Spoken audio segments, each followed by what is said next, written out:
Hey, what's up? It's me, Jessica J, and I was just wondering if you've ever sat and thought to yourself, I don't get it, like I'm an okay enough looking guy. Why do I keep getting ghosted and blocked by bitches? Well, if so, I'm glad you asked because I talk about this all the time in regards to what you men find attractive and what we women are attracted to and how completely different those things are. So you might sit there and think like, I don't get it, like I work out, I got a banging ass body and I got a good job and I got $20,000 in the bank. Why am I not catching any of these hoes? Well, that's what I'm going to talk about to you today. And to make sure you never miss out on these opportunities to get checked by this chick right here or on one of my videos, don't forget to hit that subscribe button anywhere on this channel. So like I was saying, what you men find attractive, y'all are more visual in regards to your attraction sensors go off the second you see a woman that you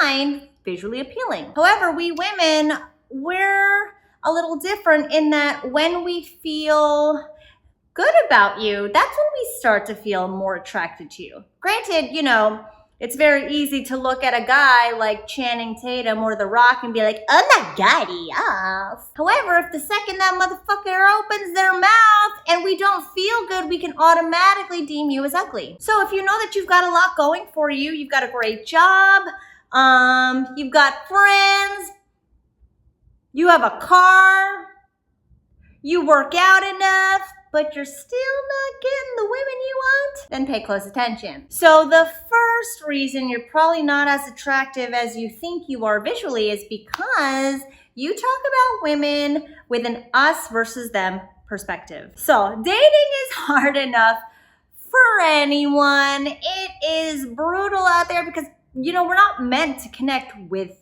everybody, right? We're only supposed to have that wham bam connection with a very select few. However, if you're out there blaming all these women like, yeah, women are just crazy, especially all these women who are like, I've been abused all the time. What crazy bitches?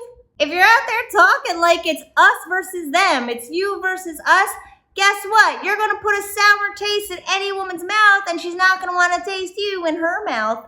And bow down. Having a chip on your shoulder against all women gets us feeling really uncomfortable. Like, wait a minute, I'm a woman too.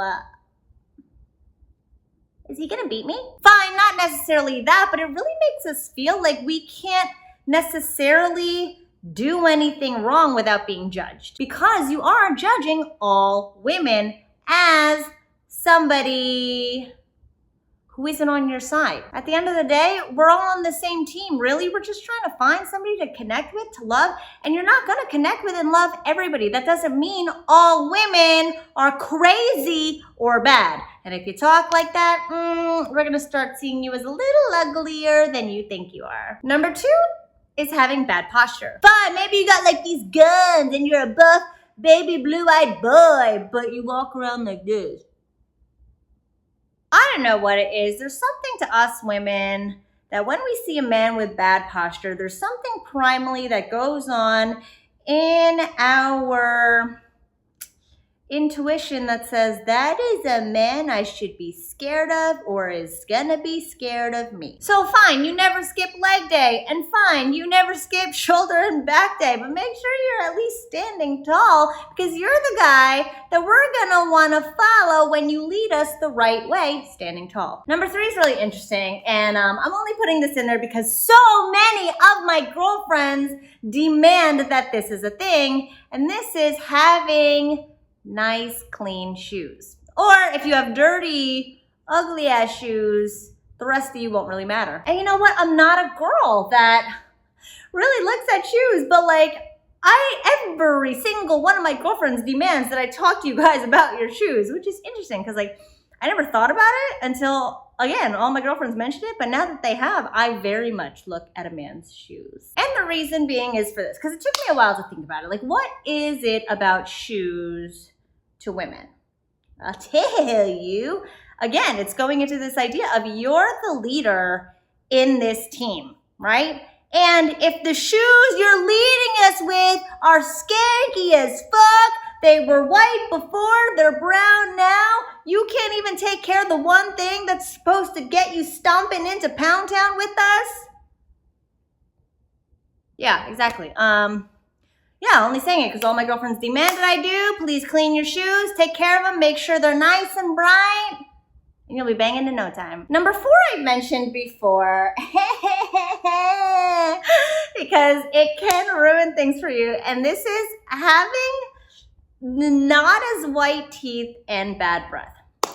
So was it last video? Maybe it was last video or 2 videos ago. I talked about smiling more just to be more charming. Because smiling is that thing that's gonna make us feel good about you in a very knee-jerk way. However, if when you smile, we see something looking a little more like butter rather than snow, we're gonna be like, ugh. It's gonna put a damper on like the brightness we're supposed to feel when you flash your pearly whites at us. So if they're like pearly, putrid, and your breath is stank, guess what? Not only are we looking at you and going like, ugh, but now if we smell bad breath, our bodies instinctively go, ugh. Which is exactly what happened that one time I was hooking up with that dude who was my crush from high school, and everything was going great until I smelled that stank, and yeah.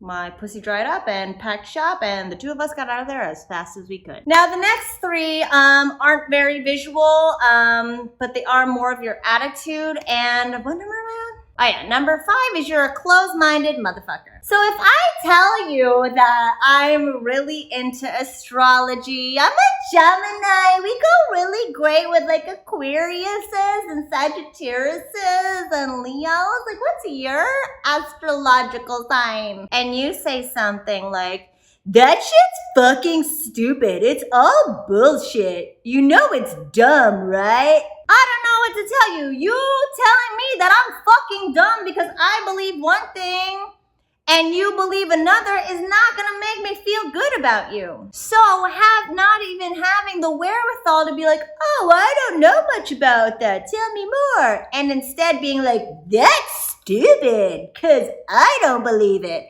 That is just gonna make us feel like, why would I let you in to my puss if you're being a puss about being let into my life and belief system? So again, I don't care how fucking cute you are. The second you shut down anything that I believe or I think is fun or something that I think is cool and exciting is the second I'm not gonna think you're cool and exciting, and I will no longer be interested in you. Number 6 is if you're a negative Nancy.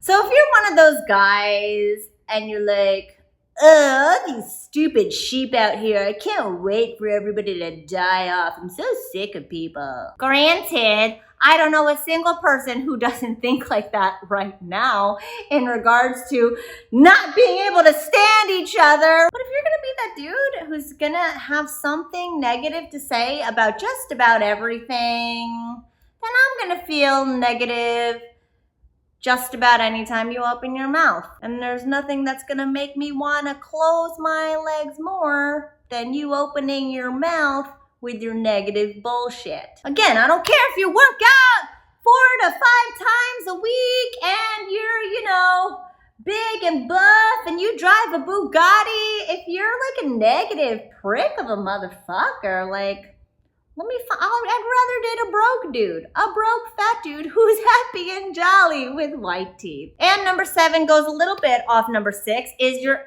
arrogant as opposed to confident. So confidence says, I'm a really great guy. Arrogance says, I'm a better guy than everyone else. Now, you don't want to be that guy. The second you start talking like you're better than anybody is the second we inadvertently think that you're talking about us. And no woman wants to be with a guy who talks down to us like you're better than us. Listen, I get it. Y'all think that feminists can be crazy and super demanding and entitled, but at the end of the day, we women just want the same rights y'all are afforded in terms of our humanity and being understood and being validated for who we are as human beings. And if you come off like, oh my God, like you don't even work that hard, like you don't know what my work day looks like. You would fucking cry if you had my work day. You would die. You're a fucking loser. Then I'm gonna be like, well, why am I here? You clearly don't sound like you respect me. I don't feel respected, so I'm going to get pounded out by somebody who makes me feel respected. So those are the 7 things that could be keeping you from being the smooth, sexy motherfucker that you actually are. And the second you eliminate all these things is the second, I promise, you'll start attracting and keeping the women that you really, truly do want in your life. And if you know that you need a little more help doing so, don't forget to hit the join button somewhere here on my channel where you have the opportunity to work one-on-one with me in regards to getting and keeping those women that you want. Thanks for watching as always, and I'll see you guys next time.